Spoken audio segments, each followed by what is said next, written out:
Assalamualaikum warahmatullahi wabarakatuh. Saya Wahyuni Adila Anugrah dari kelas B4, nomor stambuk 0402020283 dari Fakultas Hukum, Jurusan Ilmu Hukum, Universitas Muslim Indonesia. Saya akan menjawab pertanyaan dari tindak lanjut mahasiswa mata kuliah Pengantar Ilmu Hukum, dosen pengajar Bapak Dr. Hardianto Janggi, SH.MH. Berikut pertanyaannya. Pertanyaan pertama, apa yang kalian pahami mengenai sistem dan sistem hukum?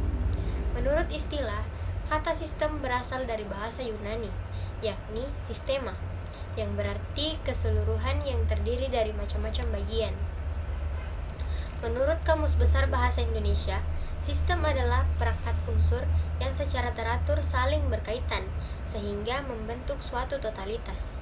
Sedangkan sistem hukum adalah seperangkat aturan yang tersusun secara teratur serta berasal dari berbagai pandangan, asas, teori para pakar. Pertanyaan kedua, sistem hukum apakah yang dianut di Indonesia? Indonesia menganut sistem hukum campuran dengan sistem yaitu sistem hukum Eropa kontinental. Selain itu, di Indonesia juga menganut sistem hukum adat dan sistem hukum agama, khususnya agama syariah. Pertanyaan ketiga, pada menit keberapa dijelaskan sistem hukum Eropa kontinental dan sistem hukum Anglo-Sakson dan jelaskan sistem hukum tersebut. Sistem hukum Eropa kontinental dan sistem hukum Anglo-Sakson dijelaskan pada menit ke-9.25 sampai menit 13.48. Sistem hukum Eropa kontinental merupakan suatu sistem hukum dengan ciri-ciri adanya berbagai ketentuan-ketentuan hukum, dikodifikasi, dihimpun secara sistematis yang akan ditafsirkan lebih lanjut oleh hakim dalam penerapannya.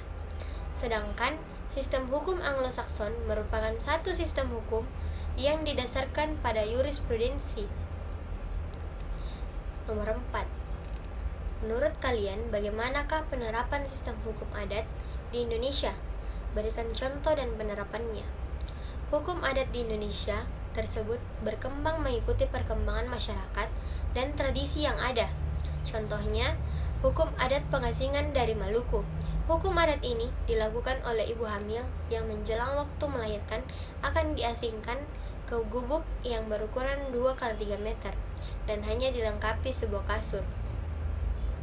Sekian yang sempat yang saya sampaikan, kurang dan lebihnya mohon dimaafkan. Saya ucapkan Assalamualaikum warahmatullahi wabarakatuh.